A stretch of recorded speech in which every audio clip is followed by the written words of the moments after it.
Allahumma salli ala Muhammad wa ali Muhammad. Donc, bienvenue à vous toutes et à vous tous à cet atelier de réflexion coranique. Euh, Puisque cet atelier, comme on s'est convenu lors de notre rencontre de mardi dernier, on a dit qu'on va choisir cet exercice, l'exercice de l'atelier. Donc, cela veut dire que c'est vous qui allez l'animer, c'est vous qui allez travailler, c'est vous qui allez parler. Mais comme aujourd'hui, ce sont les préliminaires, donc je vais vous exposer en quoi consiste ce programme et ensuite, à partir de demain, vous allez prendre la parole selon le programme que l'on établira et que je vous ferai part. Donc aujourd'hui, je vous parlerai en quelques points. Donc au départ, je vais commencer par une introduction sur l'importance de réfléchir sur le Coran. Ensuite, on va fixer ce programme de notre atelier de réflexion coranique. La réflexion personnelle sur les versets est-elle autorisée? C'est une question naturelle qui se pose lorsqu'on aborde cet atelier et on va enfin fixer le cadre et les bases de nos réflexions et des réflexions que vous nous ferez part. Avançons. Étant donné que nous sommes durant ce mois béni, le mois du Coran, nous sommes dans ce mois où le Coran a été révélé et qu'il y a énormément d'éloges du Coran dans le Coran. Parmi les versets que le Coran lui-même nous cite pour nous enseigner, nous retrouvons le verset 30 de la sourate Al-Furqan. Bismillah ar-Rahman ar-Rahim. وقال الرسول يا رب إن قوم اتخذوا هذا القرآن مهجورا. Que veut dire ce verset? Lorsqu'on va consulter les traductions, le messager dit vraiment Seigneur, mon peuple a pris ce Coran pour chose de rebut. Qu'est-ce que cela veut dire pour chose de rebut? On trouve une autre traduction et vous allez mieux comprendre. Et le messager dit Seigneur, mon peuple a vraiment pris ce Coran pour une chose délaissée. C'est-à-dire que ici, le messager se plaint de son peuple. Il se plaint à qui? À son Seigneur. Et il se plaint à son Seigneur en lui disant que mon peuple a délaissé le Coran. Il a abandonné le Coran. Donc la peur du prophète, elle est très claire dans ce verset. Pour peut-être encore mieux comprendre, une autre tournure utilisée dans la traduction par Masson, Denise Masson, « Oh mon Seigneur, mon peuple a pris ce Coran en aversion, en dédain, pour chose à fuir. » Et donc, on va dire pour apaiser le prophète, disons au prophète que non, nous avons décidé de considérer ce Coran et cette parole divine au moins durant ce mois béni et Inch'Allah, ce réflexe doit rester pour tous les jours. Un autre verset nous inspire aussi, c'est le verset 44 de la sourate 16. Bil bayyinati waz zubur wa anzalna ilayka dhikra litubayyana lin-nasi ma nuzzila ilayhim wa la'allahum yatafakkarun. C'est très très bien de donner une attention au Coran. Mais quel type d'attention nous demande le Coran? Et nous les avons envoyés avec des preuves évidentes et des livres saints. Et vers toi, nous avons fait descendre le Coran pour que tu exposes clairement aux gens ce qu'on a fait descendre pour eux et afin qu'ils réfléchissent.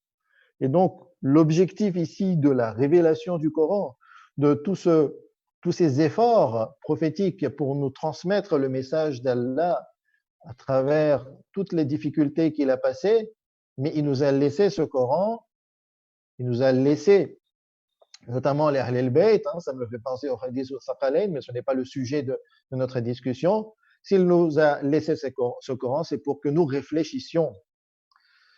Un troisième verset qui nous révèle, qui manifeste cette importance de réfléchir sur le Coran, verset 24, sourate 47, c'est sourate Muhammad sallallahu alayhi wa sallam. أفلا يتدبرون القرآن أم على قلوب أقفالها. ne méditent-ils pas sur le Coran ou y a-t-il des cadenas sur leur cœur? Donc, vous voyez, le prophète avait peur que les gens considèrent le Coran comme une chose inutile et délaissent le Coran. Il avait peur que les gens ne réfléchissent pas sur le Coran et qu'ils ne méditent pas sur le Coran et se renferment et renferment leur cœur. Et nous, alhamdulillah, étant donné que nous avons conscience de ces versets, nous avons conscience des enseignements coraniques et prophétiques, nous voulons répondre positivement à l'appel du prophète, à l'appel d'Allah subhanahu wa ta'ala dans le Coran, qui nous demande de considérer le Coran, de prendre le Coran comme un livre de guidance, d'orientation qui nous donne la bonne direction, de réfléchir et de méditer. Et on va dire ces versets qui nous inspirent cet atelier. Ces versets sont la base de cet atelier. Ça fait maintenant, c'est la 4e année que on exerce, on met en place cet atelier avec un autre groupe de personnes et ça fonctionne très très bien. Il y a eu des évolutions et à travers les années, au fur et à mesure, on les a donné des outils de réflexion afin qu'ils puissent mieux comprendre les versets et retirer toutes les richesses qu'englobe chaque verset du Saint-Coran. Donc, en quoi consiste cet atelier? Chaque soir, je vais vous faire part de plusieurs versets. En général, ça tourne autour de 3 à 4 versets. Donc, à la fin de ce cours, je vais vous envoyer un PDF et dans ce PDF, il y aura 4 versets environ. Chacun de vous devra réfléchir sur le sens de ces versets. D'accord? Et ensuite, le lendemain, nous aurons 2 intervenants que l'on désignera, soit chaque soir, soit en avance. Donc, ce soir, nous allons attendre des volontaires. Et s'il n'y a pas de volontaires, à ce moment-là, nous serons dans l'obligation de désigner, puisque on a choisi que dans ce programme, c'est vous qui participiez. Et c'est grâce à votre participation que vous allez progresser, que vous allez pouvoir bien comprendre le verset. Si c'est un autre qui fait un effort à votre place, si c'est tout le temps moi qui parle, c'est moi qui ferai les efforts pour préparer, pour comprendre les versets, pour essayer d'utiliser le meilleur moyen et chemin pour transmettre ce que j'ai compris des versets ou des exégèses. Mais vous n'allez pas faire autant d'efforts. Vous allez qu'écouter et automatiquement, vous allez moins assimiler la compréhension des versets. Donc, nous voulons que nous progressions tous ensemble et que vous fassiez quelques efforts pour mieux comprendre le Coran et les versets du Coran. Et donc, à partir de demain, le programme sera comme suite. On aura tout d'abord une première partie sera l'introduction. Je vais vous faire part d'un hadith ou d'un verset sur l'importance du Coran pour ancrer et nous faire prendre encore plus conscience de cette importance. Ça va être très court. Ensuite, on va lire en français, des participants lira en français les versets choisis, donc la traduction. Et on rentrera donc dans le vif du sujet, dans le développement de notre programme et de l'atelier. Donc, 2 intervenants interviendront chacun à leur tour et partageront leurs réflexions et cela durant 5 à 10 minutes maximum pour chacun. D'accord? 10 minutes, il ne faut pas dépasser. Le but, c'est de partager, on va dire, l'essentiel de la pensée, de bien structurer la parole pour bien faire, on va dire, bien faire passer le message, bien transmettre les informations, les idées, les notions, les concepts et le message. Ensuite, de mon côté, mon rôle ne sera pas de vous corriger. D'accord? J'ai en face de moi normalement des adultes. C'est vrai que je ne vous connais pas, mais ce qui était prévu, et c'est ce qui est le cas, je pense, c'est que en face de moi, j'ai des adultes, des personnes qui sont responsables, des personnes qui ont une longue expérience dans la religion. Et donc, ce n'est pas à moi de dire que tu as fauté, ce point-là, tu as mal dit, ici, il faudrait que tu fasses ceci. Je ne suis pas là comme un professeur à l'école ou à l'université pour vous noter, vous donner un 15 sur 20 ou un 6 sur 20. Non, ça ne se passera pas comme ça. Là, ce que l'on vous demande, c'est que lorsque vous aurez réfléchi, que vous aurez partagé votre pensée, selon le cadre que l'on va poser aujourd'hui, c'est que vous-même, vous soyez capable d'écouter l'autre, le second intervenant, et que vous soyez capable de m'écouter les points que je partagerai à partir d'exégètes reconnus dans le monde chiite. D'accord? Bien entendu, on ne pourra pas faire l'exégèse de tous les versets que l'on vous fera part chaque soir. C'est impossible, ça prend trop de temps. Pour chaque verset, des fois, on a besoin d'une heure ou même plusieurs heures. Donc, ce n'est pas possible d'aller en détail pour chaque verset. En revanche, je vais prendre un verset, je vais vous faire part de la réflexion d'un de nos savants et comment lui, il a compris le verset, cela en 5, 10, voire des fois 15 minutes. Et on va essayer de tenir le temps, 30, maximum 40 minutes, pour que vous ne soyez pas en retard pour le adhan et la prière et le iftar. Donc, le rôle de l'intervenant sera comme suite. Lorsqu'on lui fait part des versets ce soir, demain dans la journée, il lit et essaie de comprendre les versets de lui-même. Il n'a pas besoin d'aller à l'extérieur. D'accord? Le but, ce n'est pas de consulter Internet et de dire quels sont les exégèses sur ce verset. Je lis, je copie et je vais présenter. Non, ce n'est pas du tout l'exercice. L'exercice consiste à lire les versets, à comprendre à travers les traductions. Si vous êtes arabophone, alors tant mieux, vous allez comprendre directement les versets. Sinon, appuyez-vous sur des traductions, comprenez les versets, ensuite méditez sur les sens. Pour bien comprendre les versets, lisez les versets environnants, avant, après, pour comprendre le contexte. Hein. Ensuite, je réfléchis moi-même. Je ne demande pas de réfléchir toute la journée, si vous pouvez, tant mieux, mais quelque temps. Quels sont les principaux éléments que je retire de ces versets? Et ce que je vous demande, c'est d'orienter votre réflexion sur des éléments éthiques et moraux. Je ne vous demande pas de vous plonger dans la linguistique et dans l'étymologie et dans l'analyse linguistique et grammaticale ou l'étymologie, etc., ou la théologie. Non, non. Ce que je vous demande ici, c'est de comprendre et de retirer des enseignements moraux, éthiques, et comment je peux bénéficier de ces versets dans ma propre vie. D'accord? Donc, j'essaye de réfléchir sur mon rapport par rapport à ce verset. Qu'est-ce que ce verset me donne comme enseignement et comment moi je vis dans la vie de tous les jours? J'essaie de voir comment je peux appliquer ces versets dans ma vie, autour de moi. Comment je peux, on va dire, en faire une culture coranique. D'accord? Je pars d'un verset et je regarde son champ d'application dans ma vie et autour de moi. J'essaie de me poser des questions de ces versets. Vous savez, en général, les versets ne répondent pas à toutes les questions que l'on se pose lorsqu'on lit ces versets. Donc, posez-vous des questions. C'est très, très bien de se poser des questions.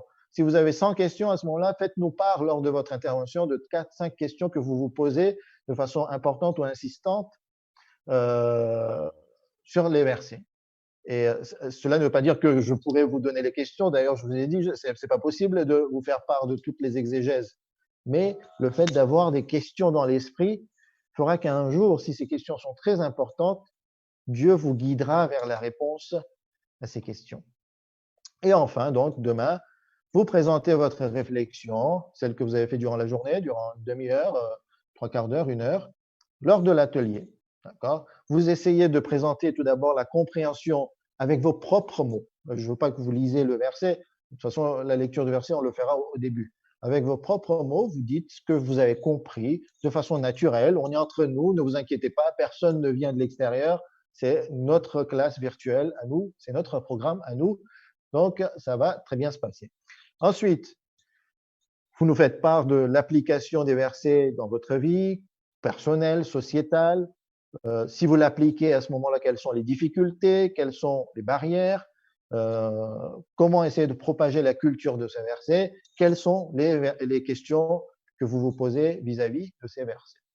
Donc, en 5-7 minutes, hein, je ne vous demande pas non plus une présentation élargie, longue et complexe. De toute façon, on n'a pas le temps et on veut de toute façon commencer. cet atelier petit à petit, et Inch'Allah, on va évoluer ensemble.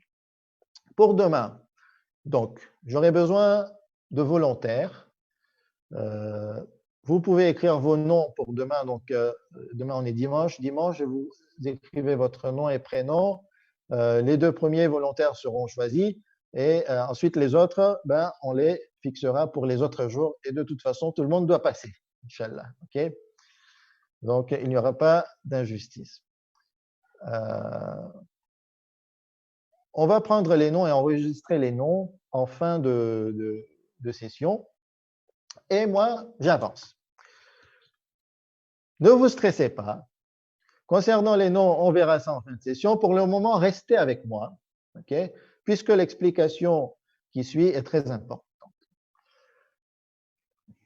Certains pourraient se demander que ce que je vous demande là, de réfléchir sur les versets, mais est-ce que c'est permis? Est-ce qu'on a le droit de le faire comme ça, sans aucune base scientifique, sans expérience, sans études? Et c'est là que je vais vous répondre et vous dire que la réponse, c'est dans la distinction de 2 concepts. Ce que je vous demande, c'est du tadabbur et de la réflexion. Et ce que je ne vous demande pas, c'est du tafsir ou de l'exégèse. Par tadabbur ou par réflexion, il s'agit de comprendre généralement la traduction des versets, puisque la plupart d'entre nous, en général, ne sont pas arabisants ou arabophones. Donc, on va s'appuyer sur la traduction des versets et on essaie de comprendre généralement ces versets à notre niveau. Deuxièmement, c'est qu'on essaie de retirer des enseignements pratiques. Comment pouvoir appliquer ce que je comprends à mon niveau dans la vie de tous les jours, étant donné que ce sont des éléments moraux et éthiques que je veux retirer dans le verset. Donc, très facile à appliquer dans la vie de tous les jours. Et c'est surtout poser des questions sur le verset. Il n'est jamais interdit de se poser des questions. Au contraire, c'est très, très bien vu de poser des questions. Et se poser des questions est la base de la méditation et de la réflexion ici. Donc, il ne s'agit pas de faire de l'exégèse et du tafsir. D'accord? Et c'est pour ça que cet exercice que je vous propose, il est hautement permis, au contraire, hautement recommandé. Alors que certains diront que non, il ne faut pas faire, c'est du tafsir. On leur dit, non, non, ce n'est pas du tafsir. Parce que le tafsir, selon les sciences coraniques, selon les savants des sciences coraniques, le tafsir, c'est expliquer le sens des versets du Coran, éclaircir les termes et les passages ambigus, okay? Relever le but ou l'intention voulue par Allah dans les versets, et cela en utilisant les règles et la méthodologie de l'exégèse coranique. Donc, à aucun moment je vous demanderai, ou on vous demande ici d'expliquer le sens exact et détaillé, clair, sans équivoque des versets, non. À aucun moment on se dira et on dira que ces réflexions qu'on expose, qu'on fera, c'est le but voulu par Allah dans les versets, pas du tout. À aucun moment on veut associer nos réflexions à l'intention voulue par Allah subhanahu wa ta'ala. Ce que je veux faire, c'est dire que j'ai un texte et une traduction du Coran devant moi. Qu'est-ce que je comprends de ce texte? Et je partage ce que je comprends. Ça n'engage que moi, ça n'engage personne. Et à aucun moment, Allah est responsable ou je mets ma responsabilité dans cette compréhension devant Allah subhanahu wa ta'ala. Et à aucun moment non plus ici, je souhaite utiliser des règles et de la méthodologie scientifique de l'exégèse.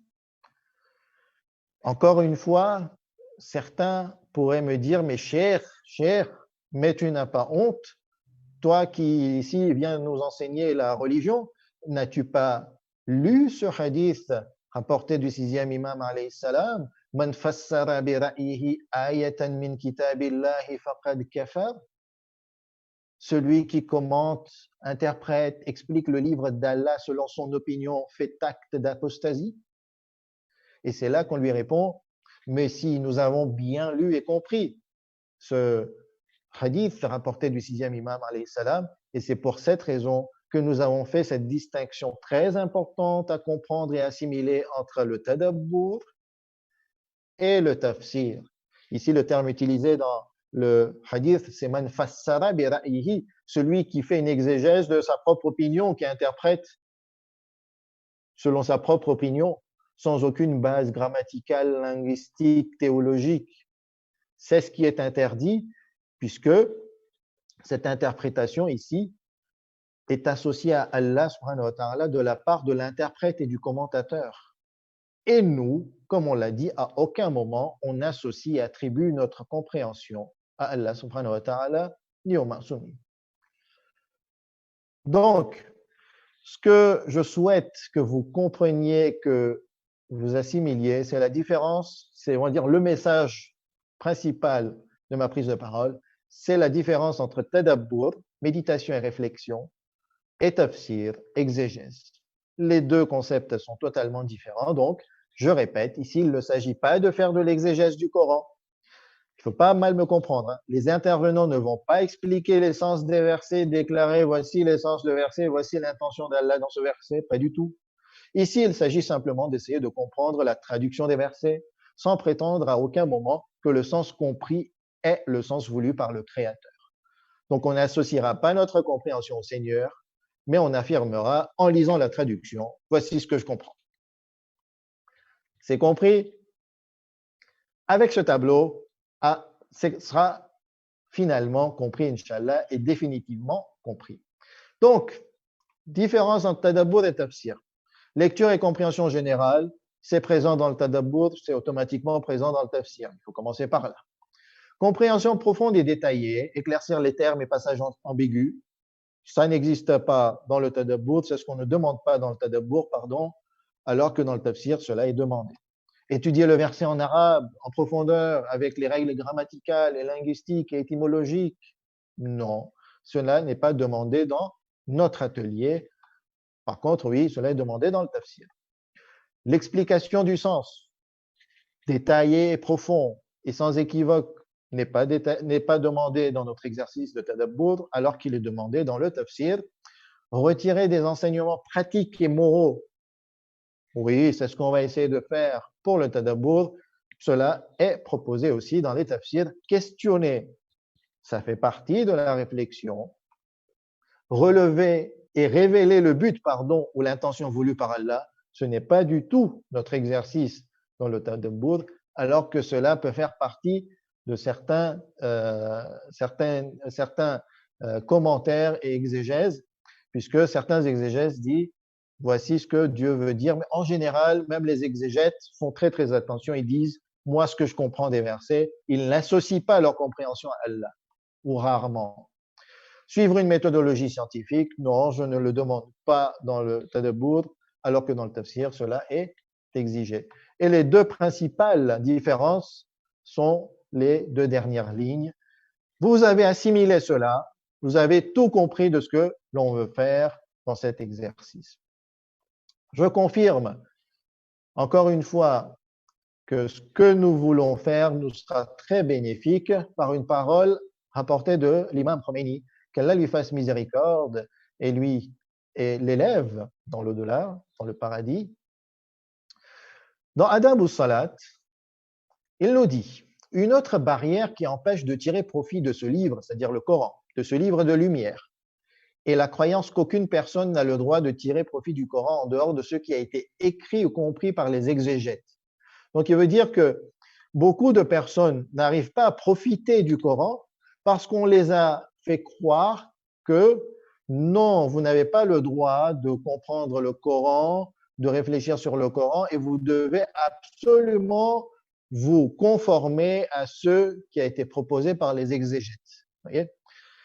Donc, et que la réflexion et la méditation sur les versets sacrés sont considérés comme une interprétation exégèse d'opinion personnelle qui en soi est interdit. Mais c'est une erreur de considérer cela comme tel.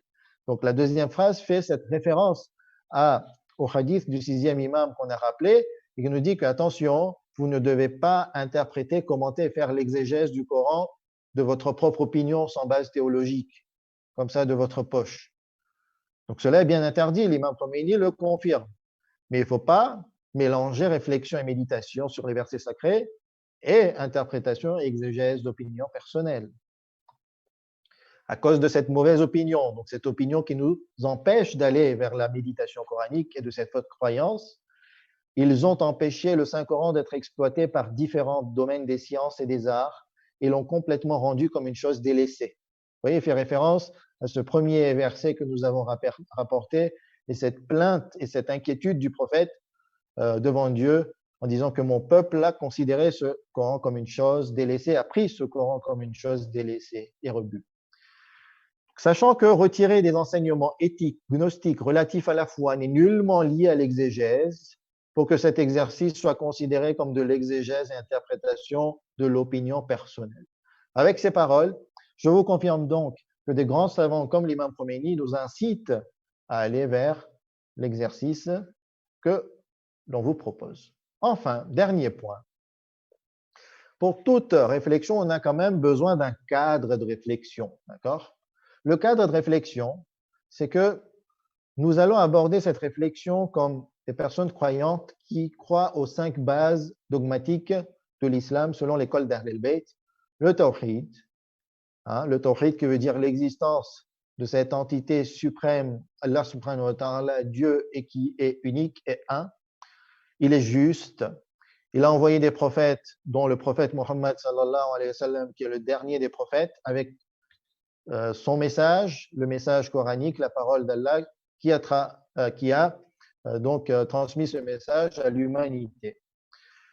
En tant que chiites et ceux qui ont adhéré à l'école d'Ahl al-Bayt, après le prophète, le dernier prophète, il y a la succession et nous avons donc 13 autres infaillibles et les 12 imams pour enseigner les vraies bases de l'islam et les vrais enseignements de l'islam et pour aussi orienter par la pratique collectivement et individuellement la société islamique vers l'objectif ultime qui est Allah subhanahu wa ta'ala. Ensuite, la deuxième base sur laquelle on va se baser pour réfléchir, c'est que le Coran, je la considère comme parole du Seigneur et elle n'a pas été altérée à travers les époques. D'accord ?